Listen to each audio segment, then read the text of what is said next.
বিশ্বকবি রবীন্দ্রনাথ ঠাকুর।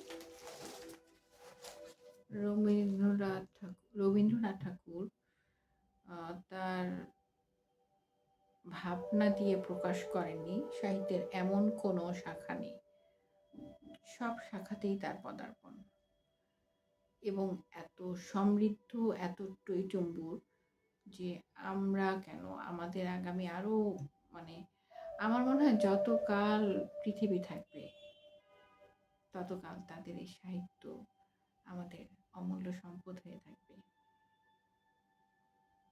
রবীন্দ্রনাথ আমাদের জন্য অনেক লিখেছেন, আমরা আংশিক পরিমাত্র।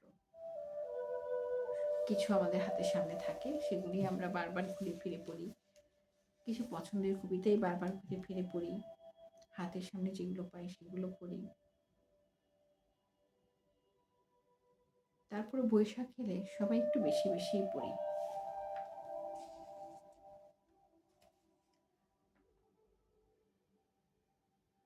পড়ছি সোনার তরী, রবীন্দ্রনাথ ঠাকুরের কবিতা। এই বৃষ্টির দিনে, এই যে বর্ষার দিনে, কবিতাটি কিন্তু সামনে এসেছে, ইচ্ছে করেই বাছাই করেছি। যে বৃষ্টির দিনে কবিতা শুনতে সবারই ভালো লাগে, তার মধ্যে একটু বৃষ্টির কবিতা যদি শুনি তখন আরো ভালো লাগে। ওই যে হৃদয়ে আমার নাচেরে আছে কে, ময়ূরের মতো নাচেরে, তেমনি বর্ষার কবিতা শুনলে আমাদের মন আসলেই ময়ূরের মতো নেচে ওঠে। আমরা আসলে তখন অন্যরকম হয়ে যাই, একদম অন্য জগতে। সেই জগৎ থেকে ফিরে আসতে হলে কবিতাটি শুরু করতে হবে এবং শেষ করতে হবে। আমরা কবিতাটি শুরুও করব এবং শেষও করব।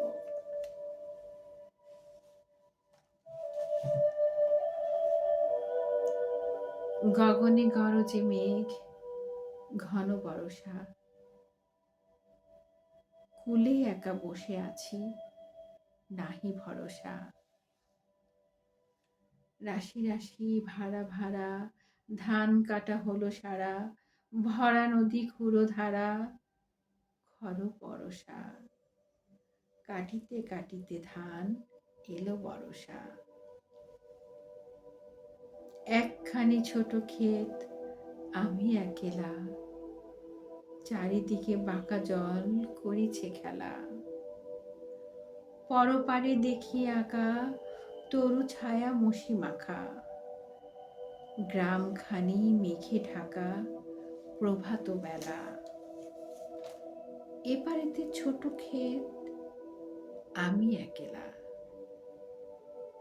গান গেয়ে তরিবে কে আসে পারে, দেখে যেন মনে হয় চিনি উহারে। ভরা পালে চলে যায়, কোনো দিকে নাহি চায়, ঢেউগুলো নিরুপায় ভাঙে দুধারে, দেখে যেন মনে হয় চিনি উহারে। ওগো তুমি কোথা যাও, কোন বিদেশে, বাড়ি ফেরাও তরি কুলেতে এসে।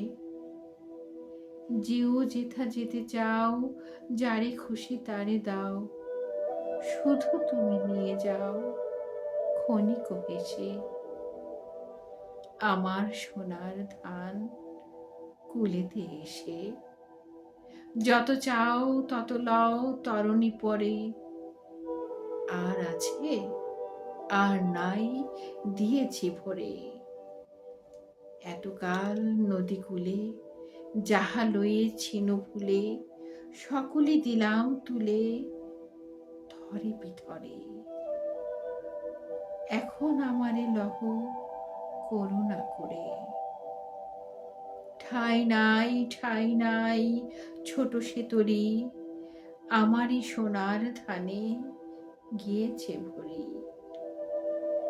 শ্রাবণ গগন ঘিরে, ঘন মেঘ ঘুরে ফিরে, শূন্য নদীর তীরে রঙিন বলি, যাহা ছিল নিয়ে গেল সোনার তরী, যাহা ছিল নিয়ে গেল সোনার তরী। চমৎকার। এটার অর্থ, ভাবার্থ যাই বলি না কেন, এটা একটু আধ্যাত্মিকভাবে, অনেকে আধ্যাত্মিকভাবেই প্রকাশ করতে পারেন। এই যে তরী, এই যে সোনার তরী, এই কোন সোনার তরী? ভাবুন তো, কোন সোনার তরী একদম ভরে গেছে, আমাদের ওঠার সময় নেই, ওঠার জায়গা নেই, সময় না জায়গা নেই।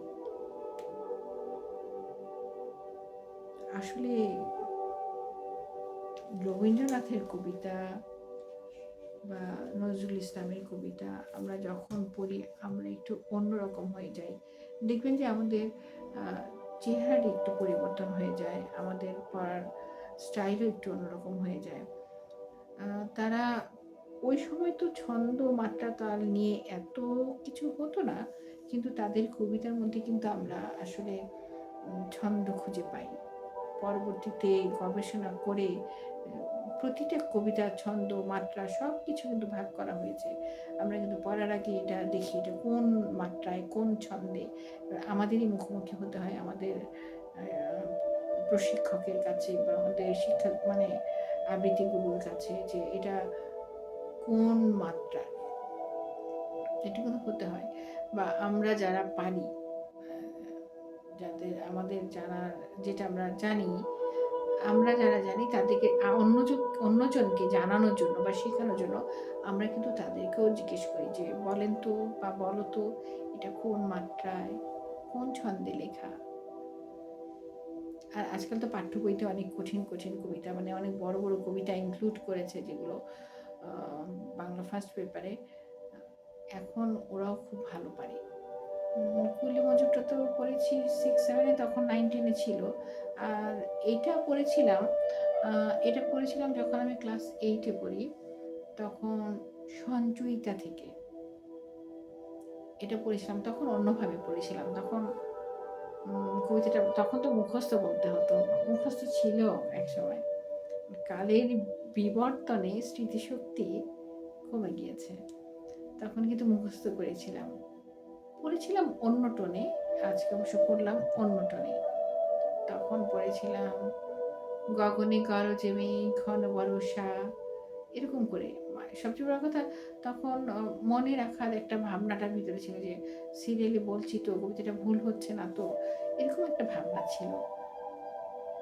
আর অল্প বয়সে খুব দ্রুতই মুখস্থ হয়ে যায়। এই সময় এসে আমাদের মুখস্থ শক্তি কমে যায় না তা বলবো না, আমরা ইচ্ছা করলে পারি যে কোনো কবিতা মুখস্থ করতে বা যে কোনো কিছু মুখস্থ রাখতে। আসলে রাখতে চাই না, করতে চাই না, বিকল্প রাস্তা আছে বলে যে আমরা তো দেখেই পড়তে পারি, কোনো সমস্যা নেই। আর এছাড়া আমরা বিভিন্ন মুখী কাজ করি, বিভিন্ন দিকে আমাদের মনোযোগ যায়, যার কারণে মুখস্থ হয় না। কিন্তু তারপরও বলবো যে আমার মধ্যে নাই, হয়তো বা ওরকম ঠোঁটস্থ আমার কোনো কবিতা নাই। কিছু কিছু কবিতা কেউ শুরু করলে অন্তত সাথে সাথে পড়তে পারি, এরকম আছে। তেমনি বলবো যে যারা আবৃত্তি করতে চান, যারা আবৃত্তি শিল্পী হতে চান, তারা অন্তত 5টা কবিতা মুখস্থ করে ফেলুন। এবং মুখস্থ হবে কিভাবে? এমনি এমনি মুখস্থ হবে না। আপনি যখন কোনো অনলাইন অনুষ্ঠান করবেন, কোনো মঞ্চে যখন আপনাকে কবিতা পড়তে বলবে, তখন একই কবিতা বারবার পড়ুন। একই কবিতা বারবার পড়তে পড়তে সেই কবিতাটা একসময় আপনার খুব সুন্দর একটি কবিতা হয়ে দাঁড়াবে। কবিতার ফ্রেম থেকে শুরু করে সব কিছু খুব সুন্দর হবে। আমি যে খুব ফ্রেমে ভালো সেটি বলছি না। মানে যিনি পড়বেন বা আমরা যদি পড়ি, একই কবিতা বারবার পড়তে পড়তে তখন দেখবেন যে অটোমেটিক আমাদের ওই কবিতাটি আত্মস্থ হয়ে যায়, আমরা পারি। তো এটি ছিল, এটি টিপস না, এটি কথার ছলে যেমন কবিতা পড়বো বলেছিলাম, তেমনি কবিতা শেষ করে কবিতার মাঝে একটু ছোট্ট একটু পরামর্শ দিয়ে দিলাম যে যারা কবিতা পড়তে চান, হুটহাট, যে সাথে বই নেই বা মোবাইল ডিভাইস ওখানেও কবিতা নেই বা নেট কানেকশন নেই, তখন ওই যে পড়তে পড়তে ৫টি অন্তত ৫টি কবিতা পড়ে রাখুন। নজরুলের একটি, রবীন্দ্রনাথের একটি, জীবনানন্দ দাশের একটি রোমান্টিক কবিতা, একটি দ্রোহের কবিতা। ব্যাস হয়ে গেল। ৫টি কবিতা আপনি মুখস্থ করে ফেলেন।